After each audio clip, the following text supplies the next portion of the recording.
Good morning, everybody. It's Sandra here at Huron Ridge Greenhouses. Thought I would do a little talk this morning about planting some containers up. We've came up with an idea actually for you with ordering online. We've put some combinations together and we've called them PIY, Plant It Yourself Combo. So we tried to come up with some creative ideas, things that maybe you wouldn't normally think of doing on your own. And I brought some plant material together, and I also thought I would show you a couple containers and talk about how many plants a container needs. It's often a thing that when we start planting, we think we need way more plants than we do because they're still small. They're just baby plants. So people have a tendency to overplant, actually. So I just wanted to give you a little talk about some of those things. So one thing that I've done, and I'm going to put a link to it in our website, is I've made this list of all the plants that we sell in annuals and whether they're good for sun, for part shade, or for shade. So that gives you a good place to start. It is really, really important to choose plants that suit the amount of sunlight you're going to get. Now, what does part sun mean or part shade mean? Well, if you're saying full sun, if your area is full sun, that means you get probably 4 to 5 hours of hot sun in the middle of the day. So anywhere between 11 and 5 p.m., if you're getting a good chunk of sun right there, that's a full sun location. Even if you get more than that, of course, it's more than that. But less than that, you start to get into part shade. So if you only get, say, an hour or two late morning and maybe an hour or two later in the afternoon, then that might be more of a part shade location because you are getting some sunshine, but it's not in that really heat of the day. If you have a big maple tree in your backyard and it provides shade all afternoon, that's a full shade location. So what you plant really needs to be based on the amount of sunshine the plants are going to get in that area. Like I told you last week, I had to choose different materials for my different hanging baskets depending on which side of my house they're on. So even though I'd like my baskets to all look the same, it's just not viable. The plants are all different, so they need different amounts of light, different growing conditions, so I have to plant accordingly. So with our Plant It Yourself kits, we put together, like I said, a few things that are a little different. Now, we were talking about planting 12-inch planters. That's kind of what we based our kits on, partly because we sell a lot of 12-inch patio pots. So if you bought a patio pot here in the Plast, it's likely one that's about this size. If you bought one in one of our school fundraisers, it's definitely this size because they've always been 12-inch pots. So we put together some kits that you can purchase to fill up these pots, because you may as well reuse them. There's no sense in buying a new pot every year. So what we did is we put together different combos. Now this one is called, hold on a second, I got to get to the right page. These are called Petunia Skies. So we put in here, this is a night sky petunia. It just got watered, so it looks a little bit sad, but it's still just fine. So it's that purple with the white spots on it, a night sky petunia, a white verbena and a purple verbena, and a fountain grass. The other thing to remember about fountain grass is, again, it's just a baby. This is going to get to be a really large plant. Towards the end of the summer, it's going to get plumes on it. It's very pretty. Has kind of a purple foliage. The leaves kind of get darker as the summer goes on. Very, very nice. These are trailing petunias, trailing verbena, so we tried to get some things that are going to overflow in this pot and look really, really nice. So within this Petunia Skies combo, there's different petunias as well. Pink Sky, which has got the pink color. Do I have one here? I do. Hold on one second. Give me one second. Okay, here's Pink Skies. So this is Pink Skies petunia. And then we also have Susie Storm. Okay? Really, really cute. I love this petunia. It's one of my favorite. But the funny thing is I've hardly ever planted it. So I think that might have to go on my list this year. Either way, all of these combos have in them 2 petunias, 2 verbena, 1 fountain grass. Depending on where you're putting your pot, you could put your fountain grass at the back and your petunias and verbena around the front. The way we planted our pot is that we put the fountain grass in the center, put the petunias and the verbena around the outside. Either way, it's really up to you. If it's going to sit against like a patio wall or something, you might want to make it more one-sided. If it's going to be on the edge of a patio or at the sidewalk, somewhere that you want to be able to look the same all the way around, then plant your fountain grass in the center. The thing to note is, when you first plant it, it might not look that full, and that's okay. These are baby plants. They need heat, they need sunshine and fertilizer, and they're going to fill up and look gorgeous. So that's part of the reason why I think people overplant a little bit sometimes, is because they just think it doesn't look big enough yet. Well, it will. It just needs to grow. So our planters that are sitting here ready to go home with you that we pre-planted have been growing together probably for months, right? Those plants have been sitting in those pots maturing and getting bigger and growing together for a significant amount of time. So you're going to have to just be a little bit patient. It's not going to take months once we get to the warm summer weather, but it is going to take probably a couple weeks for things to start looking full and to be visibly different. Okay, so that's our petunia skies. That is a full sun planter. Okay, definitely want lots of sunshine for that one. Okay, so then we had something a little different. Something for you to consider is you don't always have to have flowers or what you think of as traditional flowers for color. So we put together a couple of these. This one, I think, there. This has got a coleus in it, and we've got celosia, kimono. It's called kimono celosia, so that's why they're called a kimono. She called them. We've renamed this a kimono party. So it's got a coleus in the back, and it's got the celosia around it, and then we've got some lysmachia or creeping jenny. This is going to give you a lot of color. This coleus gets really big. Okay, and this is also another full sun planter. It's going to do really, really well, look awesome, and fill in nicely. So you just got to, again, be patient. Something a little different. So I know we always think about planting flowers, but you can also have some great color just in foliage. Okay, so that's something to consider. And we put one together also that is all coleus. So hold on. And again, it's still growing. So it doesn't look all that big yet. But these are all different kinds of coleus, some more upright, some more trailing. And this is a shade planter, okay? So this coleus, the one I just showed you is a sun coleus. It goes in the sun. These are all shade coleus, okay? So it gets a bit confusing because there's more than one kind of coleus. So definitely read if you're shopping online or in the greenhouse, look at the tags. Anything that says sun coleus is just that. It's meant for sun. Pretty much any other kind of coleus is a shade or part shade. It's going to need a fair bit of shade, a shade-loving coleus, okay? So this is, I always get the name of this one confused. But it's in the Kong series, okay? And these are trailing coleus, and then these are your standard regular coleus, like bedding plant coleus, okay? So that's something to consider that's a little different looking again. Then we did something kind of tropically. And the idea behind this little combo is you can, if you're not good at watering, might want to consider this one because it's got in it portulaca, purslane, which is very, very drought tolerant, and a snake plant, and an ice plant. Now, we didn't actually plant this one up. We just kind of set these pots in here, but it gives you the idea.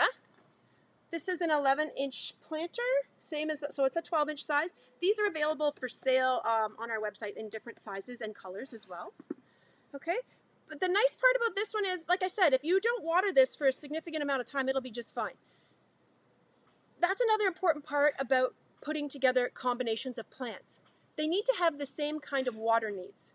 So if you put something together that needs to be kept moist all the time with a snake plant that likes to be dry or it's going to rot off, it's not going to work. So you want to make sure that your combinations also have a similar kind of growing condition. Not just light-wise, but water-wise is also really important because you don't want to have something that needs a lot of water in the same pot as something that needs hardly any water. So that's something to consider. This is something different. I think it's kind of fun. The other part about this is at the end of summer, if you want, you can retrieve your little snake plant out of here, stick them in a pot, bring them inside, and then you have them for your house. A little bit extra work. Same thing with this, I think this is called ice plant. I have this growing in my kitchen window, have had for ages, works as a great house plant, so you could even take some cuttings off of that and root it if you're feeling adventurous, or you could try to dig up a portion and replant it as well at the end of your summer season.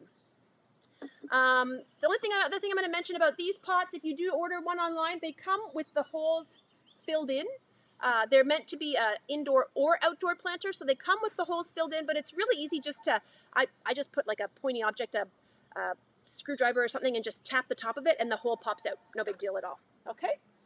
Now we're going to move on to some more shady, loving combinations. So we did one up. I don't have it planted, I don't think. I'm just looking around me here. I don't have it planted, but it's a neat combination because it puts a Shiva fern in it, okay? So this is, I would say, a part shade. So if you've got part shade, this is something to consider. So we have in our combination a little Shiva fern. And then, this is shade. Because with the Shiva fern, we're going to put New Guineas. So New Guinea impatiens are a shade-loving impatient. Hold on, where'd they go? I don't think I have any here. That's too bad. Okay, sorry about that, guys, but you can look up New Guineas. I thought I had some. That's too bad. New Guinea impatiens on our website. They are shade-loving impatiens, so that would go well in the same combination. Or for full shade, we have double impatiens. They're really kind of pretty. Now, some of them, if you do order this combination, some of the colors did get a haircut a week or so ago because they were getting too tall. So they might not be full of color quite yet. But again, they're going to fill in. My mom has a big, huge maple tree in her backyard, and I think this is the one thing that she's reliably able to have bloom in a container underneath her shade tree. So that's important to note, okay? Some other things that we've put in some of our combos, and like I said, you can look at them all online, as we've added some spider plants, which is, again, kind of a fun, different addition, something that you may not think of doing, but does look really cool in the middle of some of these planters. And the last one I'm going to show you is a tropical one. So we added some tropicals. Talk of the town tropical. Hold on one second.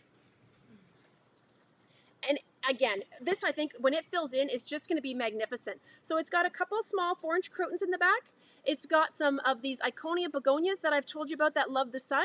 It's got a little calibrachoa in the front and a golden pothos as well, which is kind of cool. I'm going to hold it up for you so you can get a better look. Neat colors that are playing off each other. Just some different things. And again, if you wanted to in the fall, you could bring those crotons in as houseplants. Same thing with the pothos. The begonias, you could try. I'm not sure how well that's going to work, but certainly some of this stuff could transition inside if you want to have a little fun with it and give it a shot. It's, there's no reason why it shouldn't work. But I will tell you that crotons sometimes lose leaves when you change their growing location. So don't be too alarmed if some of the bottom leaves of a croton fall off when you first bring it home. That's pretty normal. They're a little bit temperamental. So that's I wanted to talk to you about different combinations, about sunshine, and then I was just going to tell you otherwise about quantities to plant. So most of our kits here have a 5 or sometimes 6 4.5-inch pots in a 12-inch planter. You really don't need more than that. And if you decide to plant 6-inch plants, you need even less. So I have a planter at home that was a favorite of mine, and it was just a couple 6-inch coleus. And they look fantastic, just growing together. I think I had 2 like that, and one of the coleosaurus, it's called. Looked fantastic, just growing in my yard. Those 3 together, they get very tall, very big, and looked great. 2 or 3 in a 12-inch pot is lots. If you've got an 18-inch planter, then you can consider adding some more plants in there. Window boxes. Somebody did message me yesterday about window boxes. So the combinations work in obviously a round pot or a rectangular pot. But as far as quantities go, in a 24-inch window box, 4 or 5 4-inch pots is lots. Okay, so something like this. I actually think this one is maybe a little longer. Might be a 30-inch, but just to give you an idea. This is a water saver. I love these water saver containers. They're a little more money. There's no question about it. But there's a bigger soil volume, and there's a little reservoir in the bottom for holding water so that your plants don't dry out so quickly. So that's a definite plus in my books. So in this container, 4 or 5, that's all you're going to need. And like I said, if you're planting 6-inch, so I grabbed a couple 6-inch petunias here, our Vista petunias that are very popular. This is a Vista bubblegum and a Vista silverberry. 2 in there, all you're going to need. That's going to overflow and be absolutely spectacular. We have some pictures in our brag book on our Facebook page that people have sent in of these petunias growing in their homes. Wow. All I can say is if you're willing to do a little bit of fertilizing, these plants will go the extra mile for you, no questions, okay? So in a window box, 2 tons. You could put a 3rd thing in there if you wanted something tall, but you don't hardly need it. It's really up to you what you want the look of. But anyway, that's that size. In a container like this I grabbed this one because it's a balcony rail planter, which is kind of cool. It goes over the edge of your balcony railing. And it also has water reservoirs in the bottom. Because it's wider, you might go to 6 or 7 plants at the most. You could put a tall thing in the center, and then 3 around each end would be the 7.